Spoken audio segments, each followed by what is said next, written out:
Bonjour à tous, j'aimerais vous parler ce matin de Karma et de lutte contre le gaspillage alimentaire. Donc, Karma est une application qui met en relation des partenaires, donc des restos, des supermarchés, avec des utilisateurs qui vont récupérer les invendus à moins 50%.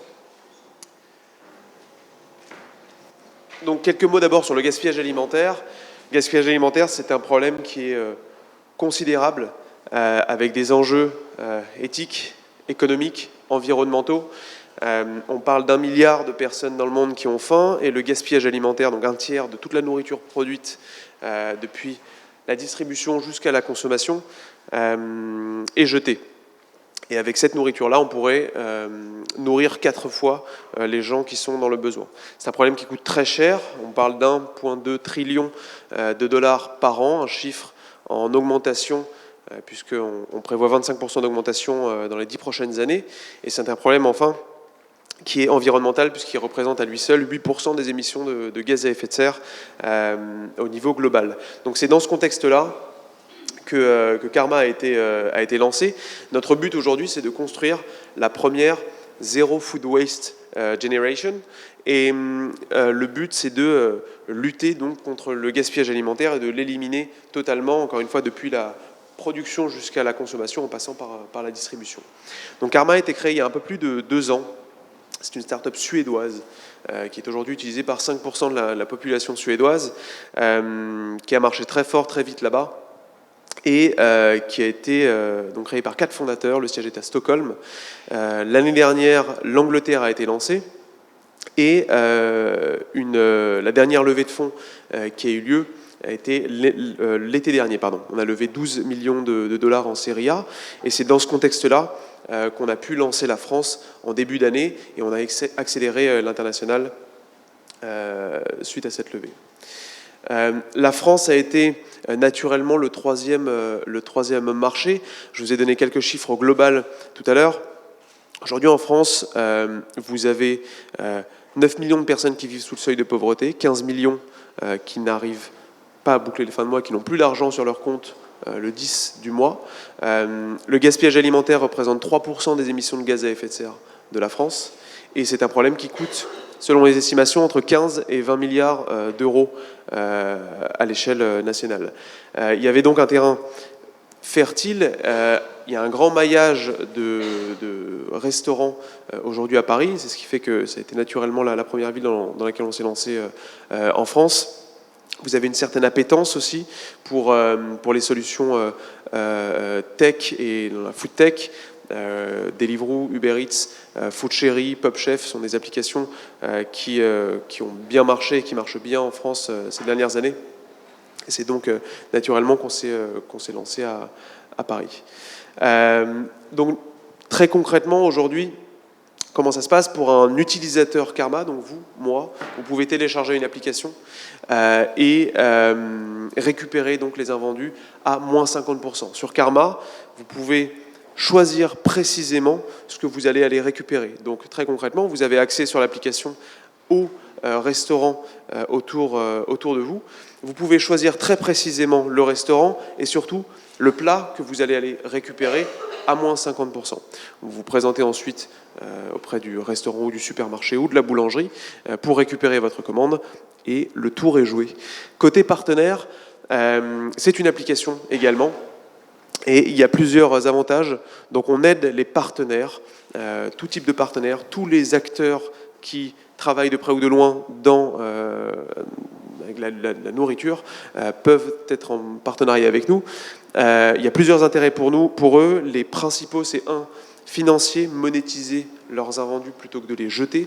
Deuxièmement, on augmente leur trafic, puisque évidemment c'est de nouveaux consommateurs et de nouveaux utilisateurs qui vont être de nouveaux clients pour eux. 60 à 70% des utilisateurs qui achètent un produit sur Karma et qui vont le récupérer en magasin effectuent aussi un autre acte d'achat. Voilà, donc aujourd'hui on est présent dans 3 marchés. aujourd'hui.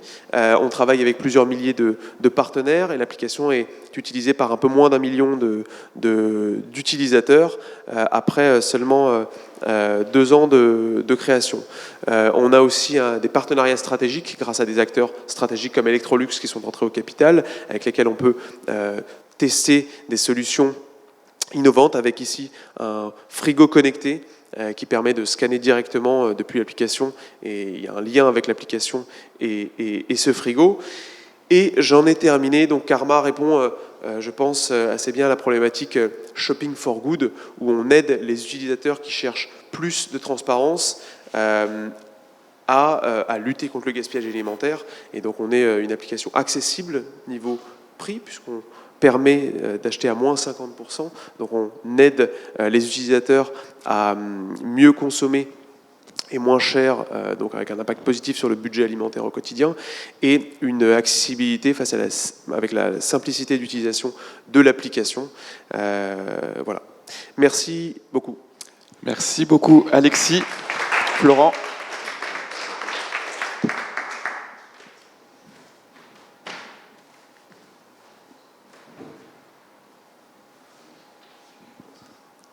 Alors bonjour à toutes et à tous, c'est vrai que c'est un plaisir aujourd'hui d'être avec vous. J'ai beaucoup aimé les échanges qu'on a eus, merci aussi pour la belle présentation préalable.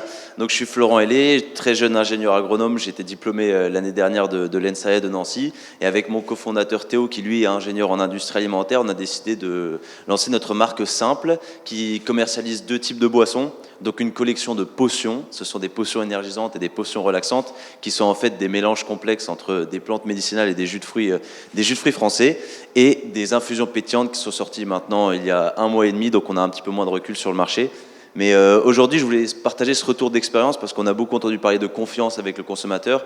Et nous, c'est vrai qu'en tant que jeune marque, c'est quelque chose qu'on arrive à avoir facilement, là où les grandes marques, visiblement, ont un peu plus de mal à restaurer ce lien-là. Donc alors, nous, notre statu quo est assez simple. Donc le marché aujourd'hui propose des softs qui sont trop sucrés, souvent assez chimiques et avec des compositions plus ou moins douteuses, alors que les consommateurs, comme on l'a vu tout au long de la matinée, sont à la recherche de bio, de naturel, éventuellement de retour à la tradition, et aussi il y a une véritable volonté d'aller vers du zéro déchet. J'ai voulu vous donner quelques chiffres sur le marché bio. On en a évoqué quelques-uns. Ce qui me rassure, c'est qu'on est sur les mêmes chiffres, donc c'est plutôt positif. Là, le marché en 2018, il a avoisiné les 10 milliards d'euros de chiffre d'affaires avec une croissance de 15,7%. Et là, c'était plutôt pour vous donner un ordre d'idée de répartition des chiffres. La grande distribution reste aujourd'hui quand même le majoritaire canal de distribution avec 49%. Et les magasins spécialisés, nous, c'est là qu'on a fait notre choix en termes de réseau de distribution, représentent aujourd'hui 34%. Et sur notre marché des BRSA, donc les boissons rafraîchissantes sans alcool, on est aujourd'hui représenté à 5% du marché. Alors notre volonté est assez simple, c'est vraiment de remettre au goût du jour les plantes médicinales. On pense que c'est un savoir-faire ancestral qui a un petit peu été mis de côté et qui pourtant a beaucoup de bénéfices à la fois pour la santé et au niveau gustatif. Donc on fait ça à travers des boissons saines et originales. Et notre credo, il se divise en trois grandes parties. Donc c'est un sourcing de haute qualité qui valorise les filières courtes. Donc on travaille principalement avec des coopératives pour le sourcing de nos plantes médicinales et on travaille en direct des producteurs pour nos jus de fruits.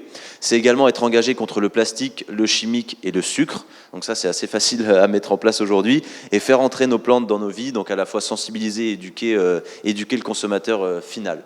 Alors quelques chiffres à partager. Donc aujourd'hui, on a vendu plus de 100 000 bouteilles en 10 mois avec une équipe assez limitée, donc de 3 personnes, ce qui prouve qu'il y a une réelle appétence sur le marché, parce qu'aujourd'hui, on est sur un marché, on a à peu près 250 points de vente, donc par rapport à tout le potentiel, ne serait-ce qu'en France, on est encore sur une toute petite partie du marché. Le chiffre d'affaires a été multiplié par 10 en 6 mois. Je remercie aussi le Soleil aujourd'hui qui nous aide pas mal dans la vente des boissons rafraîchissantes, et on a plusieurs référencements nationaux en cours, notamment avec Biocop, qui est donc le leader du marché bio, Naturalia, Bio c'est bon, etc. Donc aller plus loin pour nous, ça va passer par revenir à la consigne. C'est quelque chose qui nous est beaucoup demandé de la part des consommateurs. On nous demande régulièrement, mais alors est-ce que vos bouteilles sont consignées? Donc aujourd'hui, comme je dis, notre mission, c'est déjà de remettre au goût du jour les plantes médicinales, qui est une belle mission, pas facile au quotidien. Remettre au goût du jour la consigne, ça sera sûrement la deuxième étape, mais on sait que les voisins allemands n'ont pas lâché l'affaire et c'est plutôt très positif pour eux. On a aussi la volonté d'innover toujours, donc d'aller encore plus loin avec des boissons sans sucre, mais en étant vraiment à l'opposé des boissons à l'acésulfame K et à l'aspartame que certains de nos concurrents utilisent. Donc l'idée, c'est de valoriser notamment la stevia qui est cultivée en France. Si les plus curieux, je serais ravi d'en discuter avec eux. Et la création d'une communauté pour à la fois engager et sensibiliser nos consommateurs. Donc ça passe notamment par les réseaux sociaux et également par des actions de communication et de sensibilisation, comme je l'ai dit, au préalable. Et ensuite, les clés du succès, donc le succès à notre échelle, on est encore une jeune entreprise, peut-être que l'année prochaine, je pourrais même plus parler parce qu'elle sera déjà finie, ce que je n'espère pas. Mais je pense que ça a été vraiment d'aller au-delà du bio, de rechercher des produits fonctionnels, donc on a nos potions énergisantes, nos potions relaxantes, et surtout de sourcer nos produits de façon hyper qualitative. On a entendu parler tout à l'heure, je trouvais ça hyper intéressant de voir que les purées mousselines sont cultivées en France. Nous, on essaie vraiment d'aller plus loin et aussi d'avoir un sourcing qui vraiment agronomiquement est viable sur le long terme. Au niveau du travail de R&D, c'est aussi là où je pense qu'on a fait un travail assez intéressant parce que vous aurez d'ailleurs l'occasion, je crois, de déguster quelques-unes de nos boissons. On a cherché un goût qui est à la fois connu de tous, les plantes, chacun de vous a déjà bu des infusions, mais on les a rendues un petit peu originales en les rendant pétillantes et en étant aussi sur le créneau du moins sucré qui parle aujourd'hui à beaucoup.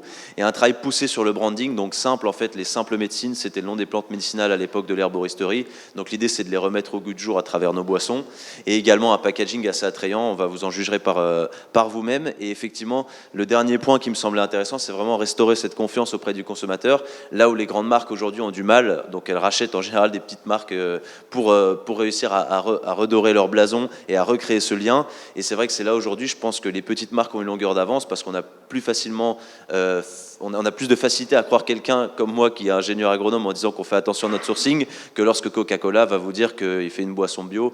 On a toujours une espèce de barrière mentale qui semble assez légitime. Je vous remercie de votre attention et puis merci pour la matinée.